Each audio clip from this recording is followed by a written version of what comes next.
Hello everyone, my name is Deepraj Chandrakar और आप देख रहे हैं प्रोडक्शन इंजीनियरिंग का क्रैश कोर्स। ठीक, टिल नाउ हमने बहुत सारी चीज़ें पढ़ चुकी है। ठीक, बहुत सारा लेक्चर आपने देखा है, इतना सारा टाइम इसमें डाला है और मुझे लगता है वो यूज़फुल है, फ्रूटफुल टाइम है ना। ऐसा नहीं है कि कहीं पे फिजूल में इन्वेस्ट कर रहे हो, ऐसा बिल्कुल भी नहीं है। आपको सारी चीज़ें, अगर मैं बोलूँ एक क्रैश कोर्स के फॉर्म में बहुत सारी चीज़ें मिल रही है और बहुत सारे आप लोगों में से मैसेज आ रहा है कि हाँ सर, हमको लग रहा है कि ये क्रैश कोर्स नहीं, ये तो पेड कोर्स जैसा ही चल रहा है, ये फ्री क्रैश कोर्स नहीं है ना। सो ऑब्वियसली कोशिश यही रहेगी कि आपको बहुत अच्छी चीज़ें प्रोवाइड की जाए, लेकिन उसके लिए ना अप्रिसिएशन, देखो अप्रिसिएशन बढ़ते जाएगा, मोटिवेशन बढ़ते जाएगा। मेरे लिए यार हर व्यक्ति को मोटिवेशन की ज़रूरत है, जैसे आपको मोटिवेशन की ज़रूरत है वैसे मुझे भी मोटिवेशन की ज़रूरत रहती है। देखो, मोटिवेशन के साथ साथ एक चीज़ हमेशा मैं मेंशन करता हूँ, सेल्फ डिसिप्लिन। मैं डिसिप्लिन में रहूँगा, मैं डेली लेक्चर अपलोड, मतलब पॉसिबल जब भी रहेगा मैं लेक्चर अपलोड करवाते रहूँगा, लेकिन उसमें ना मज़ा वाली बात कब आएगी, वो स्पार्क वाला बात कब आएगा, जब हम दोनों इंटरेक्ट करें, आप भी और मैं भी, जो कि टिल नाउ अभी तक चलते आया है। आप लोगों की बात, मुझे लगता है, ऐसा लगता है कभी कभी कि यार आप उस बस सामने बैठे हैं और मैं बात कर रहा हूँ, है ना। जबकि ये रिकॉर्डेड वीडियो है ना, मैं एक पर्टिकुलर टाइम पे रिकॉर्ड कर रहा हूँ इसको, फिर अपलोड होता है एक पर्टिकुलर टाइम पे। फिर भी मुझे लग रहा है कि हम लोगों का कनेक्शन इस तरीके से बन रहा है।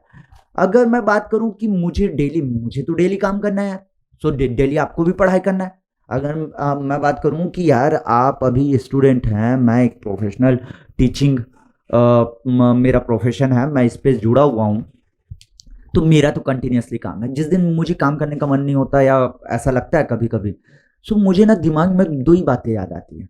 एक, कि यार मैं घर में देखता हूँ अपनी मम्मी को, यस, है ना, मेरी mom she is my motivation, कि दिन भर काम कर रही है, अब छुट्टी वाली बात ही नहीं होती, ना तो संडे ना तो मंडे। सो एक मोटिवेशन होता है हमेशा, मतलब देख के लगता है कि हाँ यार। दूसरा, मुझे लगता है जो मजदूर होते हैं, जो कंटिन्यूअसली काम करते हैं 8 घंटे, है ना, मतलब बहुत काम करते हैं, आप देखे होंगे, साथ के साथ उनका जो हार्ड वर्क है उस हिसाब से उनको पे नहीं किया जाता। May be in terms of respect, चलो मनी तो आपने पे कर दिया, तो रिस्पेक्ट उस तरीके से नहीं दिया जाता। लेकिन आप, बिलीव मी, आप दिन का अगर 8 घंटे 10 घंटे पढ़ रहे होंगे अपने घर में, तो आपकी रिस्पेक्ट हो रही होगी, गारंटी। लोग उस तरीके से लेते हैं, पेरेंट्स उस तरीके से लेते हैं, हाँ भाई मेरा बेटा मेहनत कर रहा है, मेरा बच्चा मेहनत कर रहा है, मेरी बच्ची मेहनत कर रही है, तो इस तरीके से कंसिडर करते हैं। ठीक है, ठीक है भाई। सो होपफुली सारी चीज़ें सही हैं, ठीक है ना। ठीक है, तो कल की क्लास में हमने क्या पढ़ा था, हमने पढ़ा था आपका that is your forging extrusion, और मैं आप लोगों को ट्रू स्ट्रेस स्ट्रेन के बारे में बताया था, किस तरीके से होता है, एक्सट्रूजन में कौन से फॉर्मूले लगते हैं, वायर ड्राइंग में कौन से फॉर्मूले लगते हैं, पर्टिकुलर स्टेज में अगर आपको फोर्स निकालने बोला तो किस तरीके से आपको फॉर्मूले अप्लाई करना है, वो सब चीज के बारे में मैंने बताया था। साथ के साथ आपको न्यूमेरिकल भी करवाया था मैं, है ना। टोटल मैंने आप लोगों के साथ कल 4 न्यूमेरिकल भी डील किया था। उसके आगे मैं ये जो वर्कबुक है क्रैश कोर्स, उसका आपको क्वेश्चन नंबर 36 37 के बारे में बोला था कि आप लोग होमवर्क कीजिए, है ना। कुछ लोगों ने किया होगा, कुछ लोगों ने नहीं किया होगा, ट्राई किया होगा, कुछ से बना होगा, है ना। सो कुछ से नहीं बना होगा, तो चलिए देखते हैं भाई यहीं से जो होमवर्क था। क्वेश्चन नंबर 36 वर्कबुक का क्वेश्चन है, कह रहा है in a wire drawing operation, wire drawing operation है, in wire drawing operation diameter of steel wire is reduced from 10 mm to 8 mm, okay, 10 mm final dia 8 mm दे रखा है, mention है। फिर कह रहा है, the mean flow stress, okay, flow stress आपको दे रखा है,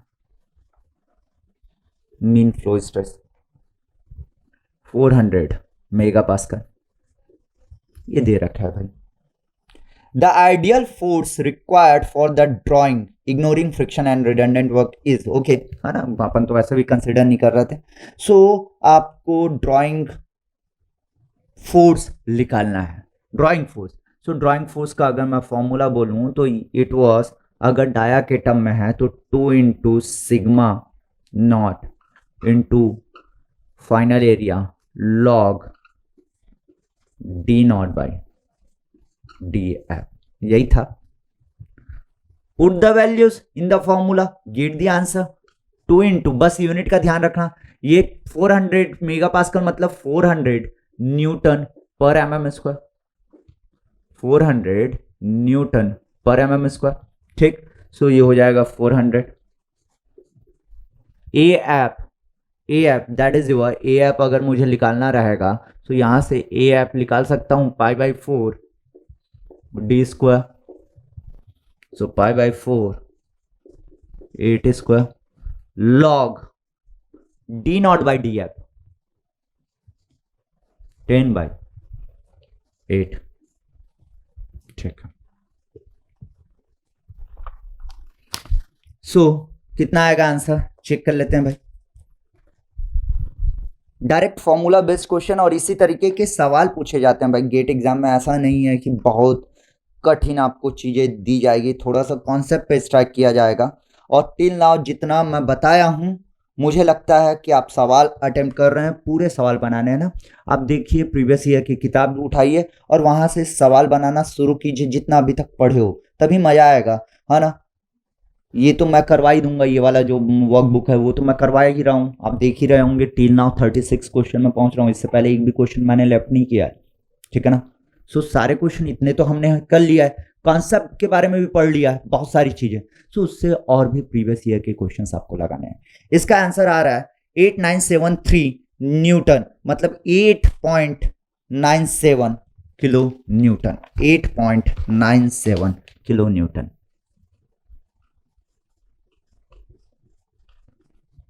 this will be the force, ये आंसर हो जाएगा एज पर द क्वेश्चन। कौन सा आंसर ऑप्शन आ रहा था, answer option B for this one, answer option B for this one. आगे अगर मैं बात करूं क्वेश्चन नंबर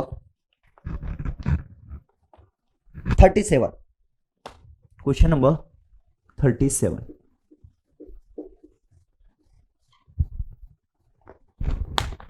कह रहा है in a two-stage wire drawing operation the fractional reduction ratio of change in cross sectional area to the initial cross sectional area, मतलब कि जैसे कि आपको मैंने बताया था ये इस तरीके से था, 2 स्टेज दे रखा है।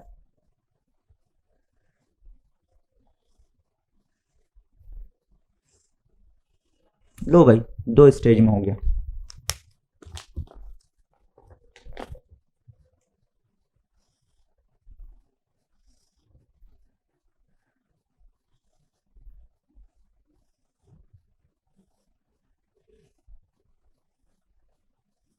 ये इस तरीके से 2 स्टेज में निकल रहा है, ठीक।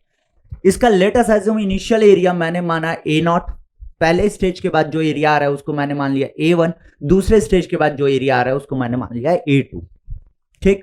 सो कह रहा है, तो कह रहा है ये कि इन द फर्स्ट स्टेज जो फ्रैक्शनल रिडक्शन है वो 0.4 है, और फ्रैक्शनल रिडक्शन क्या है, ratio of the change in cross sectional area.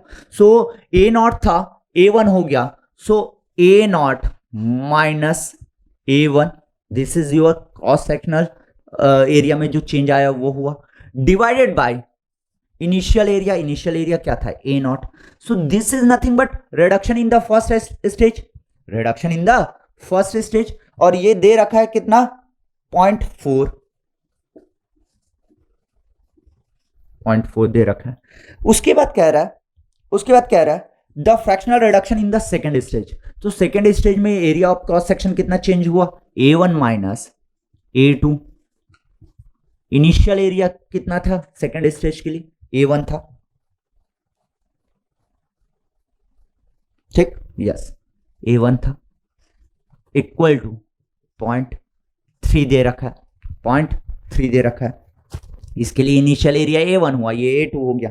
अब देखिए इसको अगर मैं सॉल्व करूं, आपको पूछा क्या है, आपको पूछा है द ओवरऑल फ्रैक्शनल रिडक्शन, मतलब A0 minus A2 A naught minus A2 divided by A not, ये पूछ रखा है। ओवरऑल फ्रैक्शनल रिडक्शन कितना होगा, और आपके पास ऑप्शंस भी दे रखे हैं। यार सबसे पहली बात, ये पहला स्टेज में जो आपका ये फर्स्ट स्टेज का फ्रैक्शनल रिडक्शन था, फर्स्ट स्टेज, ये था second stage. So first stage का अगर मैं फ्रैक्शनल रिडक्शन देखूंगा, फर्स्ट स्टेज का फ्रैक्शनल रिडक्शन देखूंगा तो यहां से क्या हो जाएगा, ए not A1 equal to A1 को ए नॉट के टर्म में निकाल सकता हूं, बिल्कुल निकाल सकते हैं सर। कैसे, ए नॉट 0.4 हो गया उधर जाके, मतलब ये A1 इक्वल टू ये ए नॉट 0.4 ए नॉट हो गया, इधर जाके ये जाएगा तो 0.6 ए नॉट बचने वाला है। ओके 0.6 ए नॉट बच गया। सेकेंड कंडीशन में अब देखिए आपका A1 इक्वल टू कितना हो गया, now for the second stage A1 equal to 0.6, okay 0.6 A naught minus A2 divided by 0.6 A naught equal to 0.3। इसको क्रॉस मल्टीप्लाई करूंगा तो ये हो जाएगा 18, okay 0.18 A naught 0.6 A naught minus A2। So A2 निकालना रहेगा तो ये आ जाएगा A2 equal to 0.42 A naught, 0.42 A naught. अब देखिए आपने A2 निकाल लिया in terms of A naught, और मुझे निकालना था ये वाला वैल्यू, सो इसमें पुट कर दो यार A naught. So total overall reduction A naught minus A2, A2 equal to 0.42 A naught divided by A naught. So यहां से ए नॉट कैंसिल हो जाएगा, बच जाएगा कितना, 0.58 will be the overall reduction. मतलब यहां से यहां तक चल रहे हो तो 58% आपका रिड्यूस हो गया, 58% रिडक्शन हुआ। सो यही सवाल था, आसान सवाल है, कुछ रखा नहीं है ना। मुझे लगता है मैक्सिमम लोगों से ये सवाल बन गया रहा होगा। ठीक है, ठीक है, आगे बढ़ता हूं। आज ये सवाल तो हो गए, हमारा जो होमवर्क था वो हो गया। आगे बढ़ते हैं, इसके आगे क्या देखना है वो देखते हैं भाई। ठीक है भाई, न्यूमेरिकल देख लिया। अब बात करेंगे हम लोग क्या, शीट मेटल ऑपरेशन। आज का टॉपिक रहेगा आपका शीट मेटल ऑपरेशन।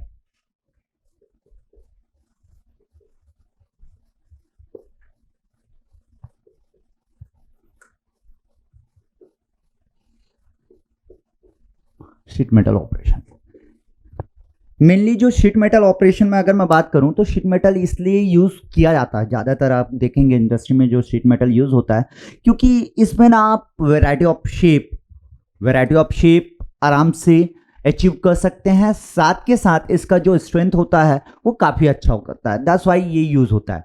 अब आप देखेंगे कि अगर यार किसी शेप में कन्वर्ट करना है तो उसका कटिंग करना पड़ेगा, उसको आपको बेंड वगैरह करना पड़ेगा, तो ये सब आपके शीट मेटल ऑपरेशन में आता है। सो मेनली अगर मैं कटिंग के बारे में बात करूं, शीट मेटल के कटिंग के बारे में बात करूं, सो आपका जो शीट मेटल कटिंग होता है वो शेयर कटिंग होता है। शेयर कटिंग मतलब अगर मैं बोलूं, आप घर में सीजर्स देखे होंगे, कैंची, ठीक है ना। सो कैंची से अगर आप कागज को काट रहे हैं या कपड़े को काट रहे हैं तो वो शेयरिंग ऑपरेशन है। अगर उसको मैं बोलूं आपको टेंसाइल फोर्स या कंप्रेसिव फोर्स से काटने के लिए बोलूं तो इट विल डिफिकल्ट, कट जाएगा जरूर बट इट विल डिफिकल्ट, लेकिन जो शेयरिंग होता है वो आसानी से हो जाता है। दैट्स वाई शीट मेटल में आपको शेयरिंग ऑपरेशन देखने को मिलेगा कि शेयर आप करते हो, ठीक है ना। शेयरिंग से कटिंग हो रहा है, ये पॉइंट अभी याद रखना, आगे कंफ्यूज मत होना, मैं मेंशन करते जाऊंगा। तो सबसे पहले मैं शीट मेटल ऑपरेशन में जो बताने वाला हूं वो दो तरीके की चीजें होती है, उसके बारे में बात करने वाला हूं जो कटिंग होता है। एक कहलाता है आपका पंचिंग, एक कहलाता है ब्लैंकिंग।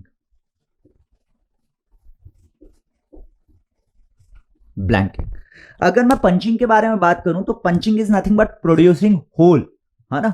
ये आपका क्या होगा, प्रोड्यूसिंग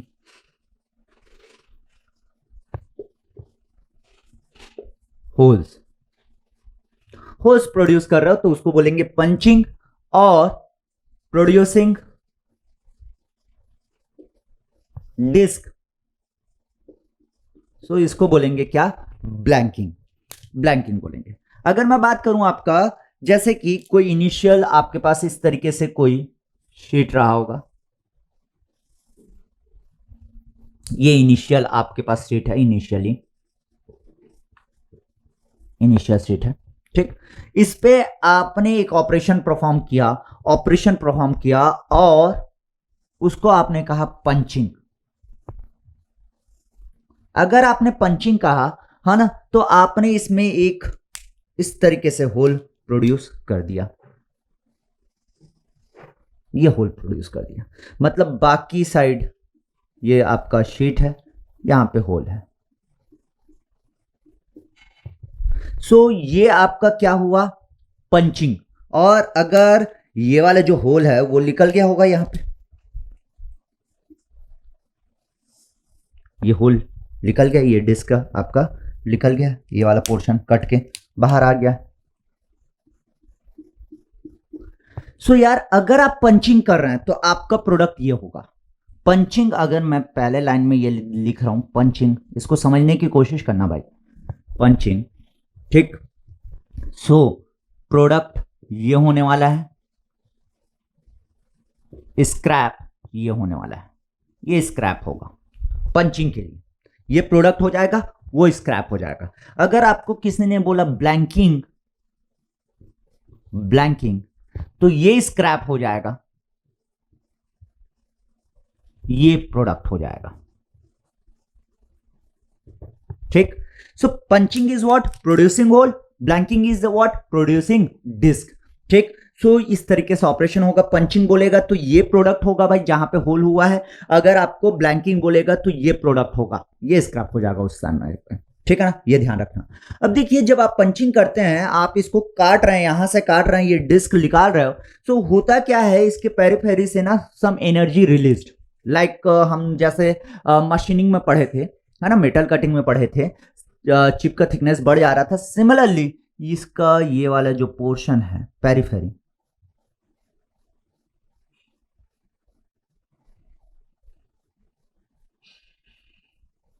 ये बढ़ जाता है, इसका साइज बढ़ जाएगा।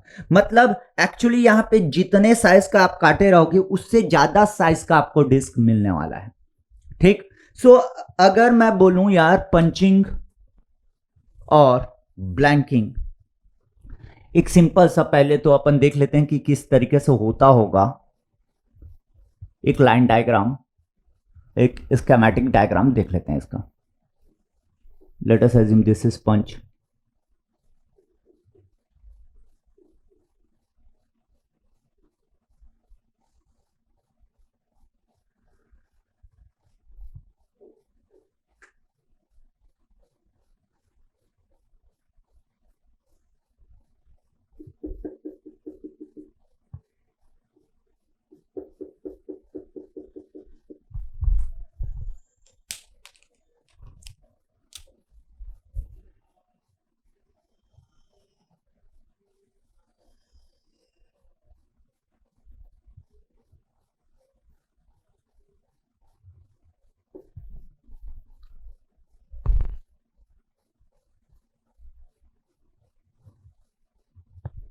ये कोई शीट हो गया, ये आपका पंच है, ये वाला जो पोर्शन होता है उसको डाई बोलते हैं।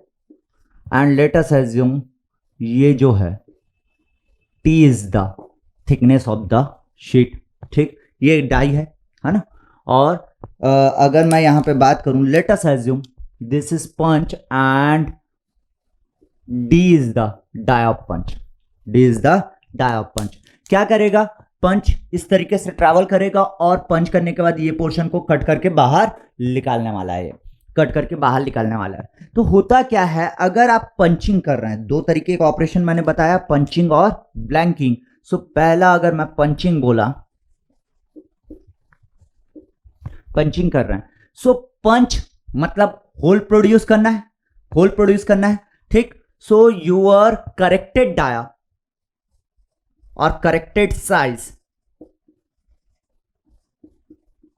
इज पंच साइज, मतलब सर, मतलब corrected dia, corrected size is your punch size बोल दिया मैं। सो पंचिंग क्या था, प्रोड्यूसिंग होल, है ना, पंचिंग क्या था, प्रोड्यूसिंग होल, मतलब जो होल साइज होगा, hole size is nothing but hole size equal to punch size होने वाला है, पंच साइज होने वाला है। मतलब hole size equal to dia of punch direct, hole size equal to dia of punch D, D है ना, ये होने वाला है। मतलब अगर मैंने कहा कि पंचिंग, आपको पंचिंग ऑपरेशन करना है जिसमें आपको क्या प्रोड्यूस करना है, होल प्रोड्यूस करना है, जिसका डाया अगर डी है, जिसका डाया अगर डी है, सो उसके लिए आपको डी डाया का डायरेक्ट पंच बनाना रहेगा, डी डाया का डायरेक्ट, क्योंकि इसमें करेक्टेड साइज क्या हो जाएगा, पंच साइज हो जाएगा। सो होल साइज जो प्रोड्यूस करना है डी डाया का, है ना, उसी का मुझे पंच बनाना रहेगा, उसी साइज का पंच बनेगा। दूसरा, यार पंच से काम होने वाला है क्या, नहीं, डाई भी बनाना है। सो अगर पंचिंग कर रहे हो तो डाई साइज क्या होगा, die size is die of the punch, die of the punch. So die of the punch जितना रहेगा उतने साइज का ब्लैंक यहां से कटेगा, लेकिन ब्लैंक का साइज क्या हो रहा है, बोला मैं, बढ़ रहा है। सो ब्लैंक का साइज बढ़ते जाएगा। सो प्लस इन जनरल जो कंसिडर करते हैं 2C, where C is the clearance between punch and die. Punch and die के बीच में क्लियरेंस होता है C, C is your radial clearance। इसके अलावा अगर आपको क्वेश्चन में मेंशन है डाई अलाउंस, इसके अलावा अगर क्वेश्चन में मेंशन है तो डाई अलाउंस भी कंसिडर कर सकते हो। इन जनरल मेंशन नहीं रहता, अगर मेंशन है तो आप कंसिडर कर सकते हो। This will be the die size, इस तरीके से आने वाला है। अब देखिए, अगर मैं बोलूं ये आपका डाई साइज हो गया, पंच साइज क्या होगा, जिस साइज का होल प्रोड्यूस करना है वही साइज आपका पंच साइज हो जाएगा। और उसके बाद उसमें 2 से मल्टीप्लाई करके जो radial clearance, C is what, radial clearance, radial clearance, C की जो वैल्यू है वो होती है 0.0032 T root over tau, where T is the thickness of the sheet जिसको काटना है,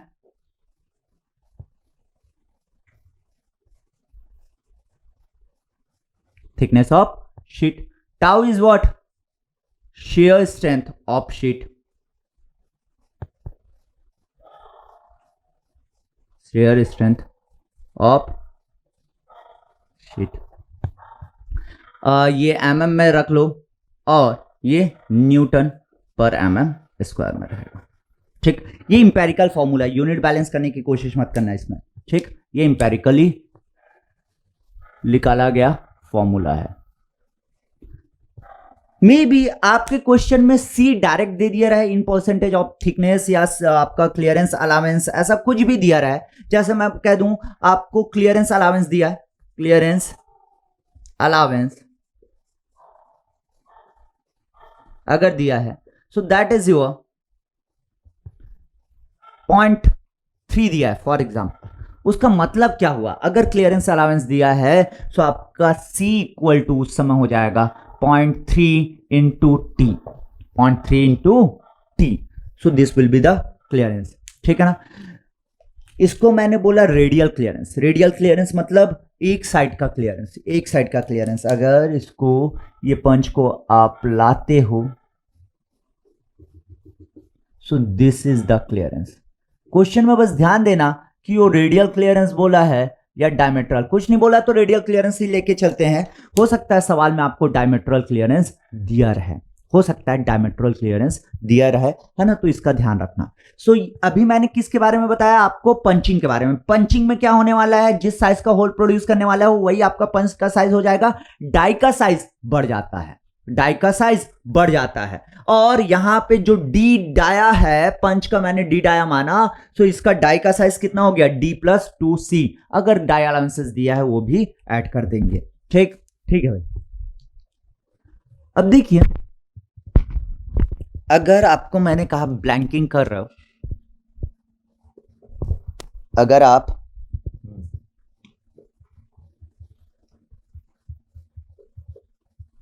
ब्लैंकिंग कर रहे हो, सो ब्लैंकिंग में ना करेक्टेड साइज, मतलब आपका इसमें ब्लैंकिंग में क्या हो जाएगा, प्रोडक्ट क्या है आपका, डिस्क, डिस्क प्रोड्यूस करना है। सो जो करेक्टेड साइज होगा वो हो जाएगा आपका डाई का साइज, इसमें corrected size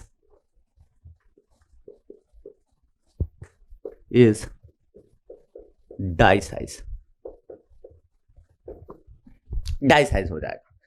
let us assume I wanted to produce a disk of D dash dia का मैं प्रोड्यूस करना चाह रहा हूं क्या, डिस्क। मतलब जो करेक्टेड साइज है वो डाई साइज है, मतलब आपका डाई का डाया कितना होना चाहिए, डी डैश के बराबर होना चाहिए, बट ऑब्वियस है यार, डी डैश के बराबर होना चाहिए। और अगर इसमें मैं पंच साइज निकालने जाऊंगा तो D dash is nothing but D dash आपका ज्यादा होगा, क्लियरेंस देने की जरूरत पड़ती है, बिकॉज पेरिफेरी से वो क्या करता है, एनर्जी रिलीज करता है। एक डिस्क अगर काटोगे तो अपने पेरिफेरी से वो एनर्जी रिलीज करता है, तो size of that disc will increase. So क्या हो रहा है कि साइज बढ़ रहा है डिस्क का, मतलब आप अगर डिस्क का जो साइज है उसको डाई साइज कंसिडर किए हैं, सो एक्चुअली पंच का साइज उससे छोटा होगा। और कितना छोटा होगा, अगर मैं बोलूं यहां पे D dash is the die size, so punch size plus 2C यही आपका डाई साइज होगा, यही आपका डाई साइज होगा, और यही तो आपको प्रोड्यूस करना है, इसी साइज का ब्लैंक। सो यहां पे अगेन मैं कह सकता हूं dear my punch size that is your, let us assume इसको अगर मैंने डी बोला, so D equal to I can say D dash minus 2C। So logically देखना है, बस दो ही चीजों को याद रखना है। पहली चीज, अगर आप पंचिंग कर रहे हैं सो होल प्रोड्यूस कर रहे हैं, सो आपका पंच का डाया ही होल का साइज होगा, डाई साइज बड़ा होगा उससे, बट ऑब्वियस है। ब्लैंक कर रहे हैं तो डाई का साइज आपका डिस्क का साइज होगा और पंच का डाया उससे कम होगा, खत्म, इतने में ही खत्म। ठीक, सो ये चीज आपको ध्यान रखनी है, नोट इट डाउन भाई, नोट कर लो, ये बहुत काम की चीज है और बहुत आसानी से आप सॉल्व कर सकते हैं कोई भी सवाल को। ठीक, अब देखते हैं पंचिंग फोर्स और ब्लैंकिंग फोर्स, जो भी बोलिए आप।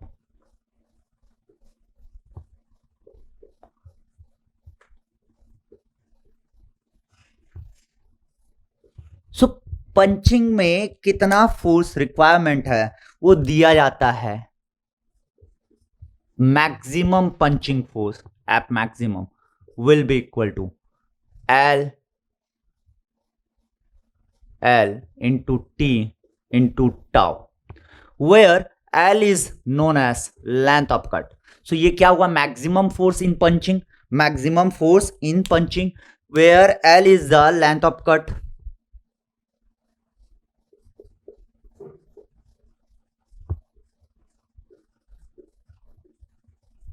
लेंथ ऑफ कट, ठीक। आपका T क्या है, thickness of sheet,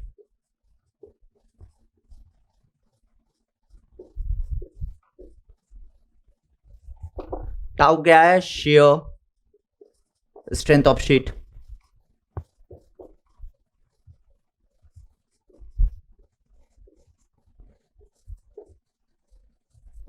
shear strength of sheet, ठीक। सो ये दे रखा है, स्ट्रेंथ है ना, ये ध्यान रखना। और मैं आपको आज होमवर्क दूंगा तो उसमें सोच के बनाइएगा, वो होमवर्क रहेगा, मैं नेक्स्ट क्लास में आपको सॉल्व कराऊंगा, ठीक है ना। सो क्योंकि ये लिखा तो मुझे ध्यान आया, यस आपको होमवर्क रहेगा। अब देखिए लेंथ ऑफ कट अगर मैं बोलूं तो यार आप अलग अलग टाइप के शेयरिंग कर सकते हैं, अलग अलग टाइप के पंचिंग कर सकते हैं, जरूरी है कि हमेशा सर्कुलर करें। मैं चाहता हूं एक स्क्वायर करना, मैं चाहता हूं एक रेक्टेंगल पंच करना। So length of cut in case of circular hole that will be the pi D periphery, circular hole के केस में।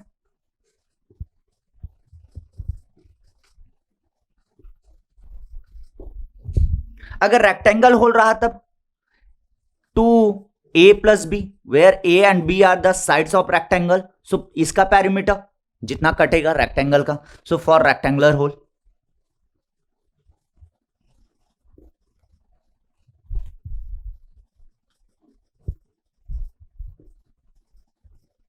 रेक्टेंगुलर होल के लिए होगा, ठीक। सो इस तरीके से आप निकाल सकते हैं भाई, इस तरीके से आप निकाल सकते हैं। स्क्वायर बोल देगा तो 2a प्लस ए। ठीक। सो आपका ये लेंथ ऑफ कट होने वाला है। ठीक है, चलिए आगे बढ़ते हैं। एक टर्म और देखना रहेगा आपको, energy in.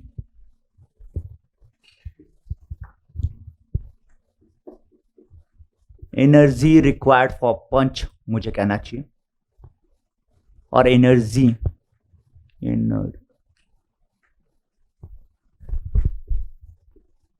Required for punching.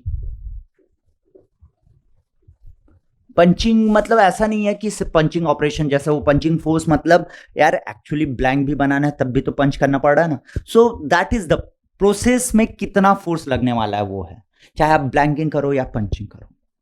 ठीक है, एनर्जी रिक्वायर्ड फॉर पंचिंग अगर मैं कहूं तो वो किस तरीके से होगा देखिए।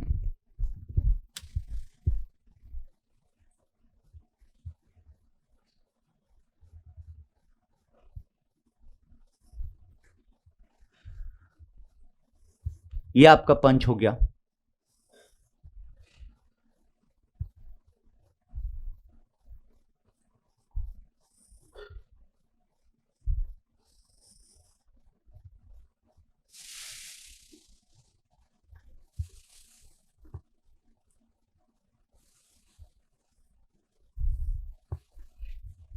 ये टी थिकनेस का कोई शीट हो गया, एंड यहां पे ये डाई पे रखा है लेटर साइज।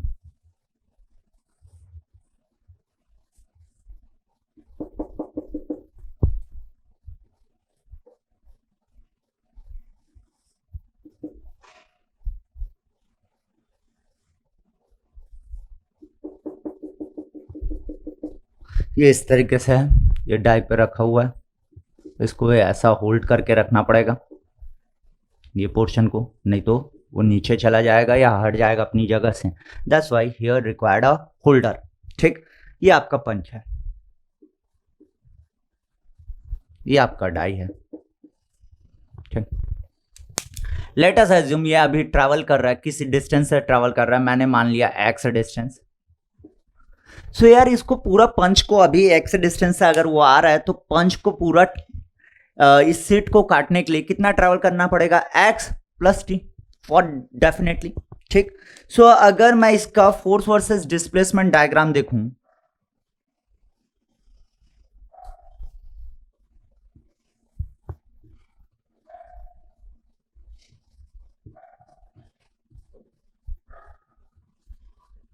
डिस्प्लेसमेंट फोर्स, सो एक्स डिस्टेंस तक तो वो टच ही नहीं किया पंच, तो एक्स डिस्टेंस तक इस पे कुछ भी नहीं हुआ, कोई भी फोर्स नहीं आया। जैसे ही पंच एक्स डिस्टेंस ट्रेवल करके यहां पे पहुंचा, यहां पे पहुंच गया और फोर्स लगाएगा तो इनिशियली वो क्या देगा, मैक्सिमम फोर्स। ये maximum force F max L T tau sorry L T tau, L into T into tau, where L is the length of cut, where L is the length of cut, T is the thickness of the sheet, and tau is the shear strength of the sheet, shear strength of the sheet. ठीक, सो ये आपका force और displacement. Now my dear, इस particular time पे जैसे ही यहां पे touch करेगा और फोर्स लगाएगा, सो मैक्सिमम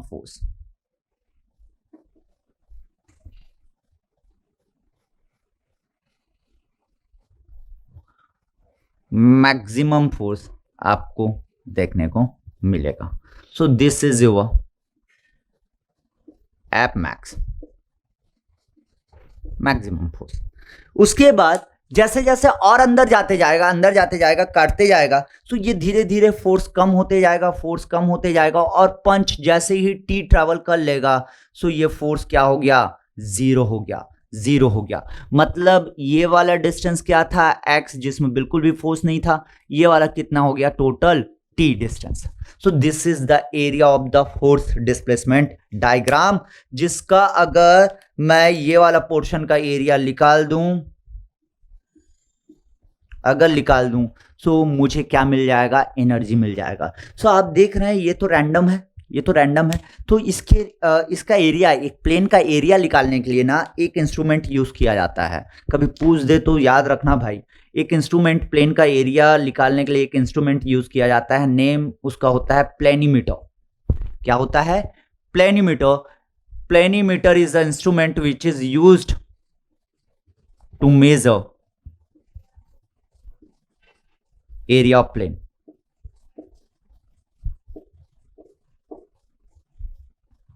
सो प्लेनीमीटर से आप इसका एरिया मेजर करेंगे। एरिया मेजर करने के बाद मैं इसको, वो टोटल एरिया को एक रेक्टेंगल फॉर्म में कन्वर्ट करना चाह रहा हूं। इसमें जैसे मैंने बोला 100 mm स्क्वायर आया, 100 mm स्क्वायर आया, है ना। तो इसका एरिया, हाइट तो मुझे पता है। अब height into width equal to 100 mm square कर लूंगा। हाइट पता है, विड्थ निकल आएगा। सो इस तरीके से मैंने इसको रिप्लेस कर दिया। Now this is a rectangle जिसमें मुझे एरिया निकालने में आसानी होगी। और रेक्टेंगल का ये जो विड्थ होता है, ये वाला, वो होता है PT। PT is known as penetration. PT is known as penetration. आपने क्या किया, आपने ना ये जो टोटल, एक्चुअली पूरा T थिकनेस तक काटना चाहिए था, है ना। T थिकनेस तक काटना चाहिए था। अब मैक्सिमम फोर्स ही रखा, मैं फोर्स को मैक्सिमम ही रखा। फिर मैंने देखा कि यार पूरा T तक करने की जरूरत नहीं है, वो ऐसे ही आपका आ जा रहा है। मतलब मैंने मैथमेटिकली इसको कन्वर्ट किया। प्रैक्टिकली तो ये हो रहा है, एक्चुअल प्रोसेस ये है। मैथमेटिकली मैंने इस तरीके से कन्वर्ट कर दिया। तो PT is known as penetration, where P is known as percentage of penetration. P is known as percentage of penetration. So ये परसेंट में भी दिया जा सकता है। अच्छा ये बताइए, क्या इसको PT penetration divided by thickness ratio, मतलब पेनिट्रेशन टू थिकनेस रेशियो कह सकता हूं? बिल्कुल sir. So this is also known as penetration, क्योंकि ये पेनिट्रेशन था। सो पेनिट्रेशन टू थिकनेस रेशियो भी कहा जाता है। सो परसेंटेज में दे सकते हैं आपको, फ्रैक्शन में दे सकता है। सो ये आपका जो P है वो या तो मैं कह सकता हूं फ्रैक्शन, ठीक, और परसेंटेज ऑफ पेनिट्रेशन मैं कह सकता हूं, ठीक ना। सो इसका एरिया कितना हो जाएगा? Area will be the energy. Area, force versus displacement curve will give you work done, or that is nothing but your energy. So energy equal to, I can say, F maximum into PT। और F maximum कहां से? ये energy हो गया, ये total energy हो गया इस केस में। सो आप F maximum कहां से निकाल सकते हैं? LT टाउ से F maximum निकाल सकते हैं। अब देखिए, ये जो फोर्स है, ये तो मैक्सिमम फोर्स है। इसको कम करने के लिए ना शेयर दिया जाता है पंच में। इन जनरल पंच में दिया जाता है शेयर, ठीक। आपका पंच में आप शेयर देंगे, तो शेयर ऑन पंच,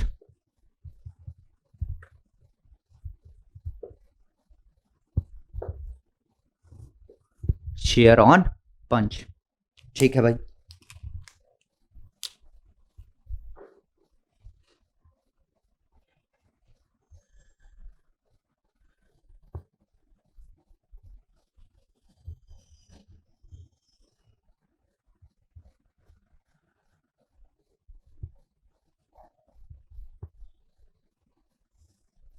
ये पंच हो गया, ठीक।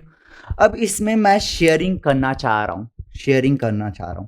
सो पंच को शेयर कर दिया, इस तरीके से काट दिया। सो ये वाला पोर्शन मैंने अगर बोल दिया S, so S is known as shear. Let us assume D is the die of the punch, so S is the shear, ठीक। यहां पे अगर मैंने इसको अल्फा माना, alpha is the shear angle here, so alpha is the shear angle.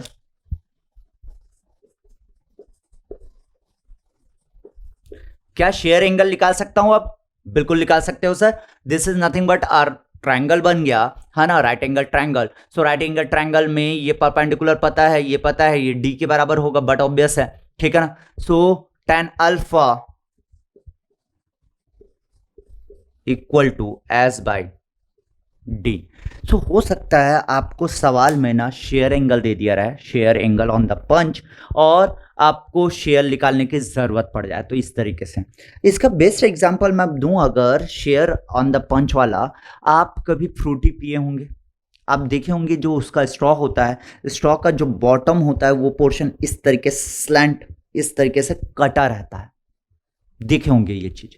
वो इसलिए यहां से तो हम डिराइव करेंगे, लेकिन वो इसलिए, अगर वो नहीं कटा रहता तो आपको ज्यादा जोर लगाने की जरूरत पड़ती। ओवरऑल एनर्जी उतना ही होता, लेकिन ज्यादा जोर लगाते, है ना, ज्यादा जोर लगाते तो वो एंट्री करता। लेकिन अगर वो काट दिया गया है, शेयर दे दिया गया है, सो कम फोर्स में वो जिस पर्टिकुलर पोर्शन में अपने को डालना रहता है, उस पर्टिकुलर पोर्शन में वो चला जाता है शेयर देने पे। ठीक, ये प्रैक्टिकल एग्जांपल आपको जो सभी ने देखा होगा, मैंने बता दिया। ठीक, आगे बढ़ता हूं भाई, आगे बढ़ता हूं इसी के आगे।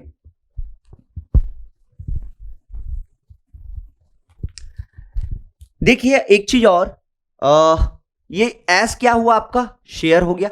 एस क्या हो गया आपका, शेयर हो गया, है ना। मतलब आपने ये जो पंच है उसको इस तरीके से काट दिया है भाई। अल्फा भी हटा दिया अब फिलहाल, मतलब दूसरा फिगर आप लोग बना लेना। ये पंच हो गया, इस तरीके से पंच हुआ।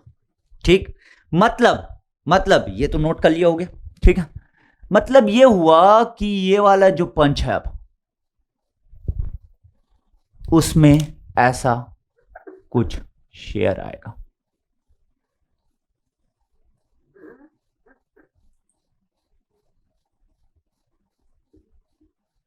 This is the S share. ठीक, अब देखो, अगर मैं आपसे पूछूं कि यार पंच को पूरा ये शीट को काटने के लिए कितना ट्रैवल करना पड़ेगा, पहले तो एक्स, तो वो यहां तक पहुंचेगा, और मेनली एस प्लस टी, क्योंकि ये वाला जब पोर्शन है, ये वाला जो पोर्शन है, देखिएगा, इसको इमेजिन करवाने की कोशिश कर रहा हूं, आप इमेजिन कर ले तो बहुत बढ़िया।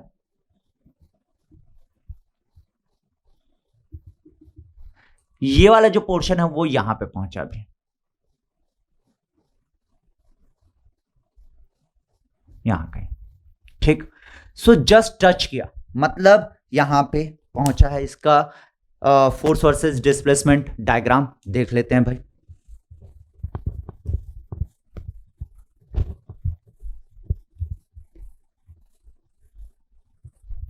Force versus displacement diagram.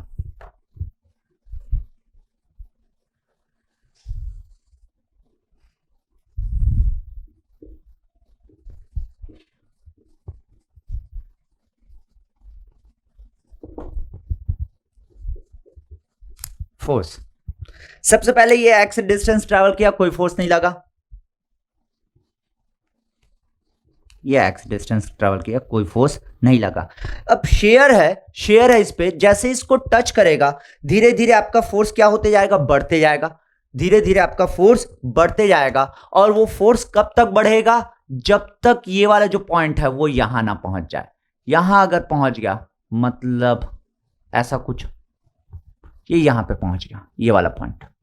ठीक, सो अगर वहां पे पहुंच गया, सो ये फोर्स क्या होगा, वहां पे मैक्सिमम होगा। इस तरीके से फोर्स धीरे धीरे धीरे बढ़ रहा होगा। और अगर आपका पंच कितना ट्रैवल किया अभी, टी, यार कितना ट्रैवल किया, टी, ये वाला पॉइंट बस देखते रहना, टी। अगर ये वाला आपका टी ट्रैवल कर लिया टोटल, जब ये यहां पे था, पंच इस तरीके से था, तो ये डिस्टेंस कितना था, एस।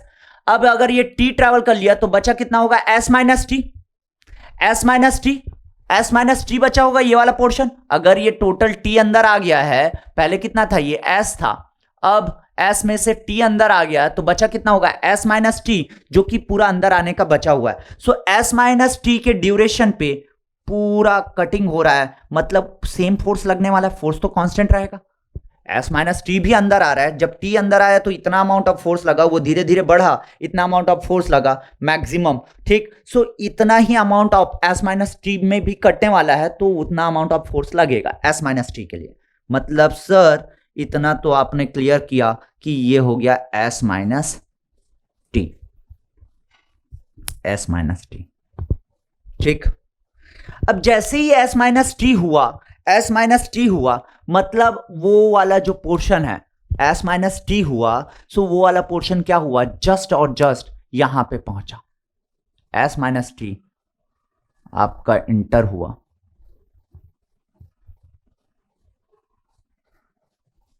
यहां पे पहुंच गया ये वाला। अब ये एस माइनस टी इंटर हुआ तो यहां पे आपका पंच का ये वाला एंड यहां पे पहुंच गया। अब कितना डिस्टेंस ट्रेवल करना है, टी। सो इसमें ना धीरे धीरे आपका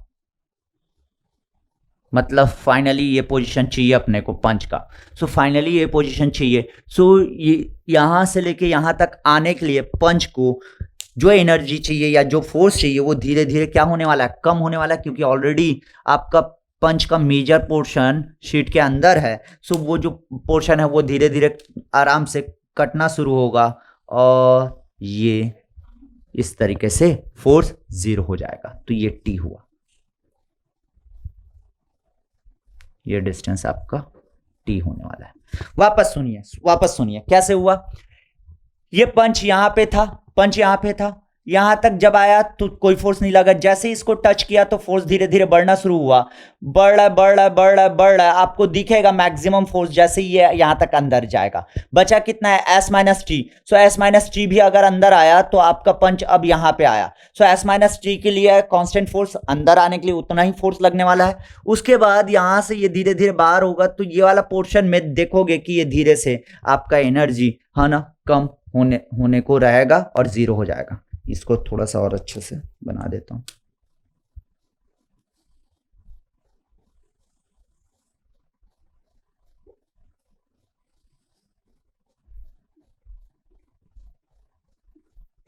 ठीक, इस तरीके से रहेगा, इस तरीके से रहेगा, ठीक। सो इसमें आपका फोर्स वर्सेस डिस्प्लेसमेंट डायग्राम कैसे बना, ट्रेपेजॉइडल। कैसे बना है, ट्रेपेजॉइडल, ये याद रखना, ट्रेपेजॉइडल, ठीक। सो यार यहां पे अगर मैं इसका एरिया निकालना चाहूंगा तो दो ट्रायंगल है। लेट अस अज्यूम यहां पे जो फोर्स आ रहा है उसको मैंने मान लिया F, so E equal to यहाँ पे एनर्जी इक्वल टू क्या हो जाएगा, दो ट्रायंगल है तो 2 into half base into height, base कितना हो गया टी, हाइट कितना हो गया एफ, और एक रेक्टेंगल है तो plus F S minus T. So यहां से ये कैंसल हो गया, ये हो गया F T plus F S minus F T. So यहां पे जो एनर्जी बच रहा है वो हो गया एफ एस। सो ये आपका एनर्जी का इक्वेशन आ गया।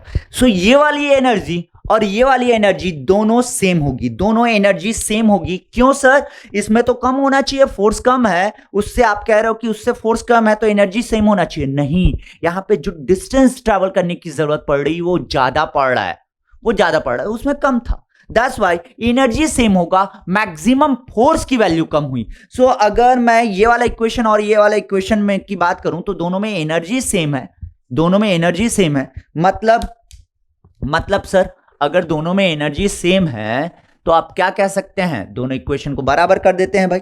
दोनों इक्वेशन को अगर मैं बराबर कर दूंगा so F S equal to F maximum P T. So F equal to आपका आ जाएगा F maximum into P T divided by S. So इस केस में अगर शेयर दिए, पंच में शेयर दिए, सो आपका जो फोर्स होगा, शेयर देने के बाद जो फोर्स होगा वो इतना मिलने वाला है। शेयर किस में होता है, ये एमएम में होगा भाई, शेयर किस में होगा, ये एमएम में होने वाला है, ठीक। सो वो एमएम में रहेगा, इस तरीके से आपको दिया जाएगा। एक चीज और याद रखना है आपको, यहां पे ना एक फॉर्मूला और यूज होता है शेयर के लिए। अगर आपने शेयर दिया पंच में, सो एक फॉर्मूला, करेक्टेड फॉर्मूला बोलते हैं इसको, corrected formula.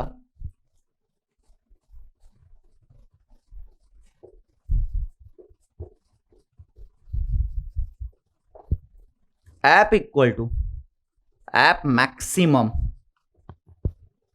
PT divided by S plus PT.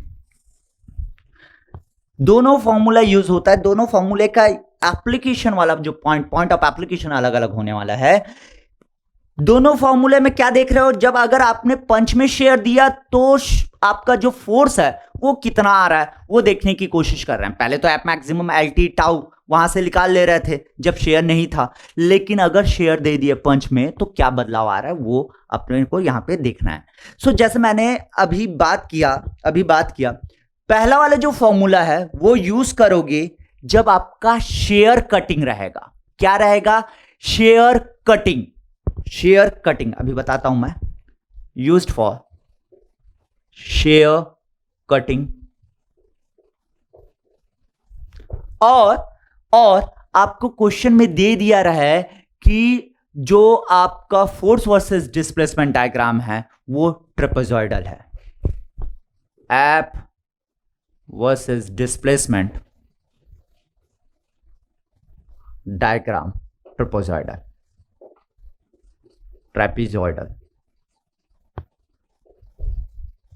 ये अगर क्वेश्चन में मेंशन है तो इस फॉर्मूला के लिए जाना है, ये फॉर्मूला के लिए जाना है।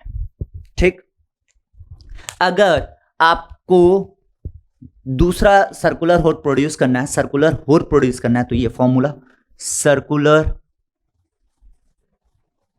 होल और अदर शेयरिंग ऑपरेशन।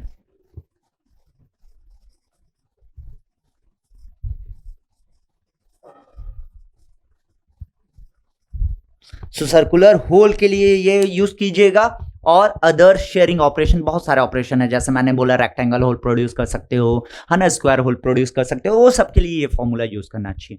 ये वाला जो फॉर्मूला है शेयर कटिंग, मैं कह रहा हूं शेयर कटिंग का मतलब समझिएगा, जैसे कि ये शीट हो गया, इसको काट रहा हूं, this is also share cutting operation. या तो ऐसा काटो या ऐसा काटो। सो कटिंग ऑपरेशन शीट को अगर काट रहे हो तब ये फॉर्मूला इस्तेमाल करना चाहिए। साथ के साथ अगर ट्रेपेजॉइडल दिया तब यूज करना, बाकी टाइम पे आप इस फॉर्मूले के लिए जाओगे। समझ में आया? शेयर कटिंग और पंचिंग दोनों में एक अंतर है। शेयर कटिंग में आप क्या कर रहे हैं, इसको काट रहे हैं, और पंचिंग में जैसे सर्कुलर होल प्रोड्यूस कर सकते हो, रेक्टेंगुलर होल प्रोड्यूस कर सकते हो। सो होल प्रोड्यूसिंग के टाइम पे इस तरीके का फॉर्मूला यूज करना है, ये ध्यान रखना। वैसे तो मेनली आपको दो ही चीजें पूछती है, या तो सर्कुलर होल पूछा जाता है या तो आपको इस तरीके की चीजें दी रहेंगे। तो होपफुली क्लियर होगा। ज्यादातर स्टूडेंट इसी में कंफ्यूज रहते हैं। फिर से मेंशन कर रहा हूं, शेयर कटिंग या ट्रेपेजॉइडल दिया, शेयर कटिंग मतलब क्या हुआ, कट करना, पंचिंग नहीं है। अगर पंचिंग रहेगा तो यह फॉर्मूला यूज करना भाई। क्लियर? अब क्लियर? ठीक, नोट कर लिए रहो ये, हाँ ना, एकदम क्लियर कट बात है ये एकदम क्लियर कट बात है, समझ में आना चाहिए। ठीक, चलिए भाई सवाल करते हैं आपके वर्कबुक का। सवाल नंबर 38, क्वेश्चन नंबर 38।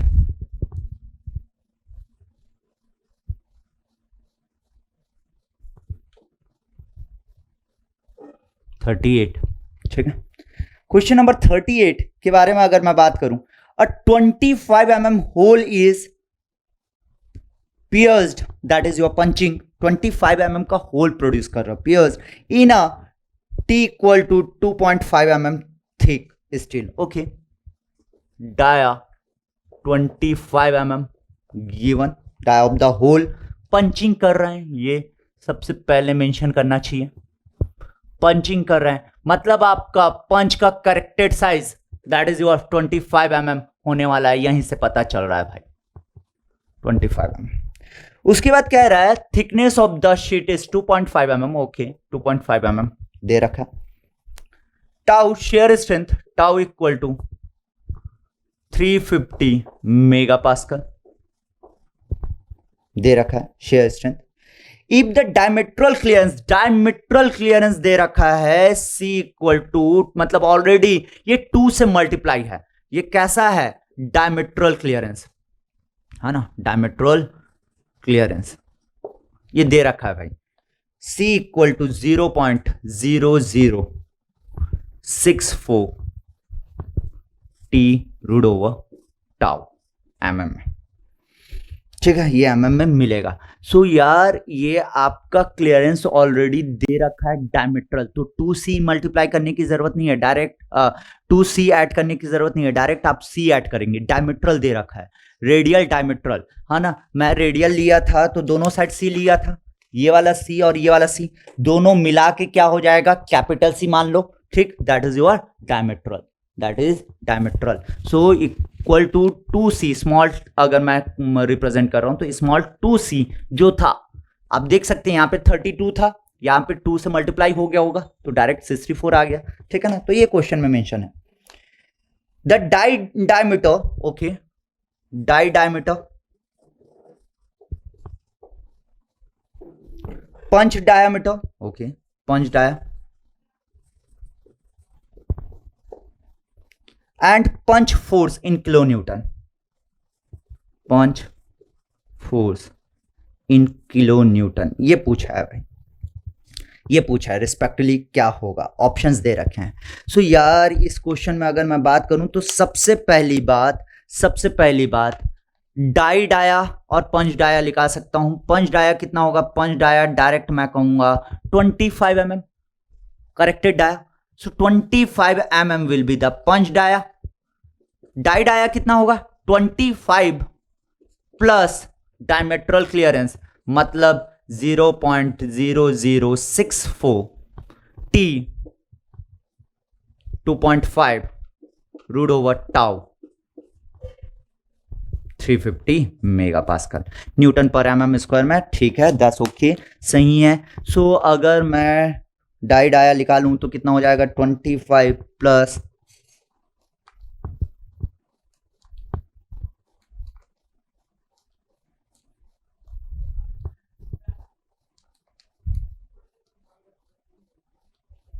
25.299 मतलब 25.23 आई कैन कंसिडर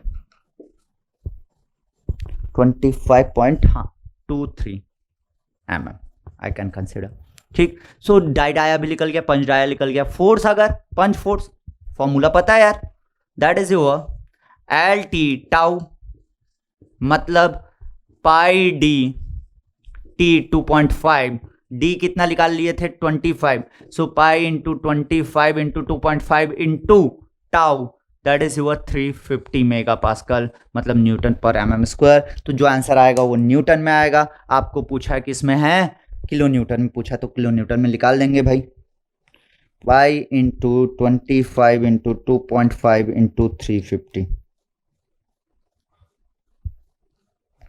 सो 68.72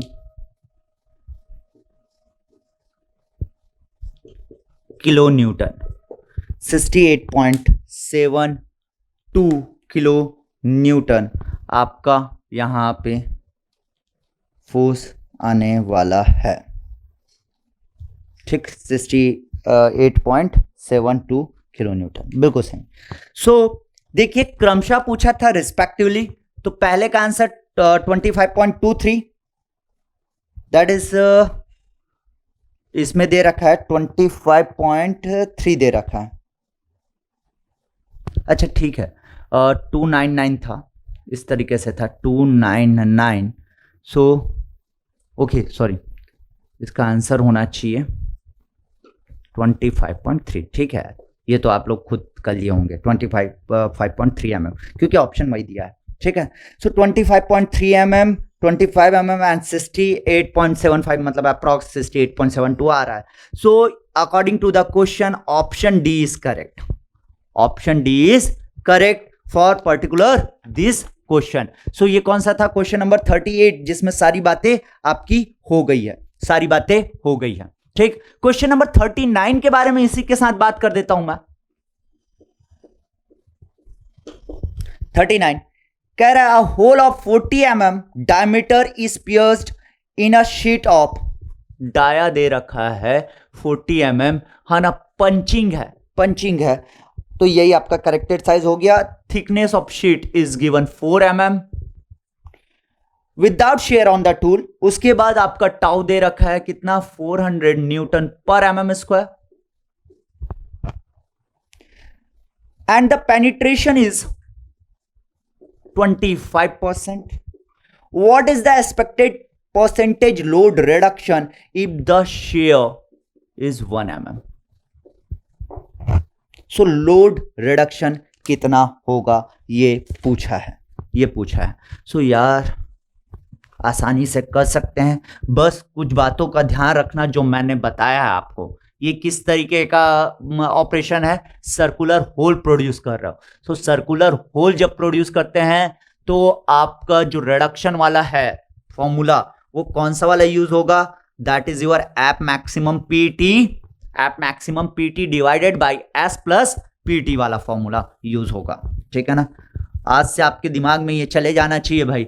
बहुत सारे स्टूडेंट कंफ्यूज रहते हैं कि कब कौन सा फॉर्मूला यूज होगा। सर्कुलर होल बोला है तो सबसे पहली बात तो सिंपल एप मैक्सिमम निकालूंगा विदाउट शेयर, क्या हो जाएगा L T tau that will be the pi D into T into tau. So app maximum यहां से निकल जाएगा। अगर मैं दूसरा निकालने की कोशिश करूं आफ्टर शेयर तो दैट विल बी द एप maximum PT divided by S plus PT. So यहां से एप लिख लेगा। सो पहला ये वाला ऐप अगर मैं निकालना चाहूँ, हाँ ना, मैक्सिमम फोर्स, सो वो कितना हो जाएगा, पाई डी कितना है 40 mm, टी कितना है 4 mm, टाउ कितना है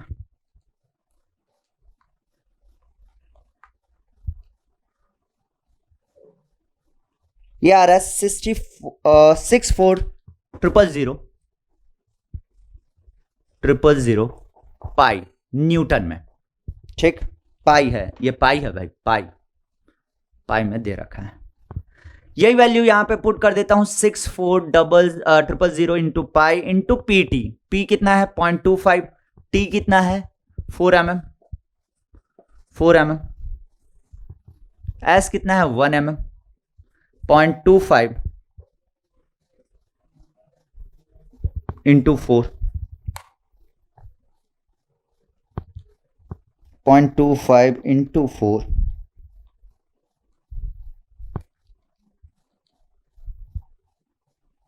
ये आ रहा है 32,000 पाई। मतलब जो रिडक्शन है, रिडक्शन कितना होगा, अगर मैं रिडक्शन बोलूं तो ये आपका न्यू लोड हुआ app minus app maximum into 100%। सो ये माइनस में आ जाएगा, रिडक्शन है तो, ठीक है ना। सो ये हो जाएगा आंसर माइनस, दिख रहा है मुझे कि ये क्या है 50%,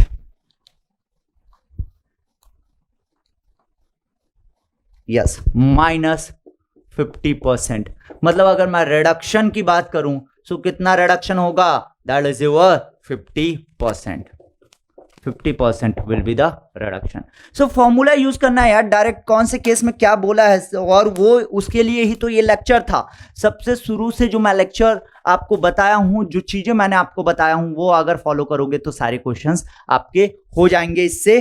अगर मैं कहूं इसमें, और अभी मैंने आपको क्वेश्चन नंबर 39 तक कराया है, क्वेश्चन नंबर 40, 41, 42, 43, ये 4 क्वेश्चन आपके होमवर्क रहेंगे। अच्छे क्वेश्चन है, मैं नेक्स्ट क्लास में ऑब्वियसली इसके न्यूमेरिकल्स के बारे में बात करूंगा। ठीक, सो आज के लिए इतना ही। इसमें जो फॉर्मूलेस दिया हूं वो नोट कर लेना बेटा, वो नोट कर लेना, जो मैं बोला हूं उसकी को आंख बंद करके फॉलो करो, कोई तकलीफ नहीं आने वाला, ठीक है ना। क्योंकि ये चीज़ें ऐसा नहीं है कि मैंने कहीं से उठा लिया या और कुछ कर लिया, बहुत बार सोचने के बाद, बहुत बार प्रैक्टिस, शायद आप लोग वही चीज़ कई बार करते हो, है ना। तो वो चीज़ ऑब्वियसली मैं जब से पढ़ा हूँ, जब से ये चीज़ें देखा हूँ, मुझे भी कहीं ना कहीं रहा होगा कि यार ये किस तरीके से यूज़ होता है, कंफ्यूज, ये वाला कंफ्यूजन रहता है, ऐसा नहीं कि नहीं रहता। सो जब हम प्रैक्टिस किए, हम देखे कि यार यहाँ पे ये चीज़ें होती है, यहाँ पे ये चीज़ें होती है, बहुत सारा कंक्लूजन निकला, तब लास्ट में आपको ये बताया जा रहा है। ठीक, सो होपफुली ये वीडियो आपके लिए हेल्पफुल रहा होगा। ये वीडियो मुझे लगता है ना, जिस तरीके से मैंने बात किया आपसे। सो गारंटी है यस हेल्पफुल रहा होगा, क्योंकि इस तरीके की चीजें ना बहुत कम लोग बात करते हैं, बहुत कम लोग बात करते हैं। ठीक, सो आज के लिए इतना ही, मिलते हैं नेक्स्ट क्लास में। Thank you so much, love you all.